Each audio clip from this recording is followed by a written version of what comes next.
బాగా పెరుగుతుంది సార్. ఇప్పుడు మనం అరటి చూసుకున్నాం, లేకపోతే మామిడి చూసుకున్నాం కూడా.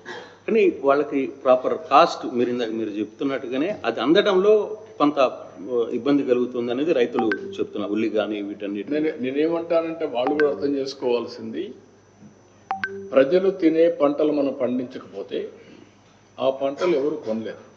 గవర్నమెంట్ మాత్రం కొనేం చేస్తుంది. ఇప్పుడు ప్యాడీ ఉంది, ఈ సంవత్సరం కూడా 55 లక్షల మెట్రిక్ టన్నులు కొంటున్నాం. అది కూడా ప్రిఫర్డ్ వెరైటీ, ప్రజలు తినే వెరైటీ వీళ్ళు తయారు చేయకపోతే ఒక సంవత్సరం కొంటాం కానీ మళ్ళీ కొనే పరిస్థితిలో ఉండరు. ఇలాంటి ఇంకో పక్కన ఎరువు ఎక్కువ వేసారనుకోండి, క్రిమి సంహారక మందులు విపరీతంగా వాడారనుకోండి, కొనరు.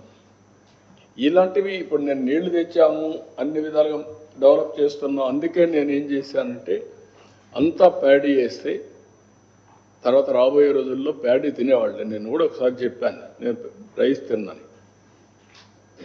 మీరు కూడా రైస్ తింటే డెఫినెట్గా మీరు ఇండికేషన్ డయాబెటీస్ ఉంటాయి.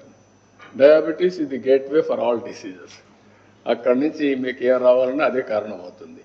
But what is the way forward వచ్చి ప్రజల కన్జంప్షన్కి అనుగుణంగా మనం కూడా పంటల మార్పిడి చేసుకోవాలి.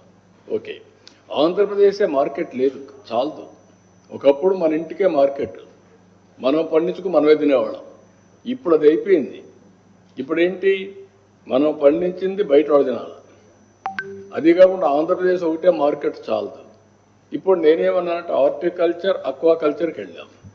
అక్వాకల్చర్ చైనా, అమెరికాలో ట్రంప్ దెబ్బతో మన రొయ్య దెబ్బతినింది, గదిగలాడింది. ఓకే, ఆల్టర్నేటివ్ ఆ రైతాంగం ఆలోచించారు. నేను కూడా ₹1.50 ఇచ్చాను, ముందుకు వెళ్ళిపోతున్నాం. పెస్టిసైడ్స్ అన్నీ కూడా కంట్రోల్ చేస్తున్నాం, రాబోయే రోజుల్లో ఇవన్నీ చేస్తున్నాం.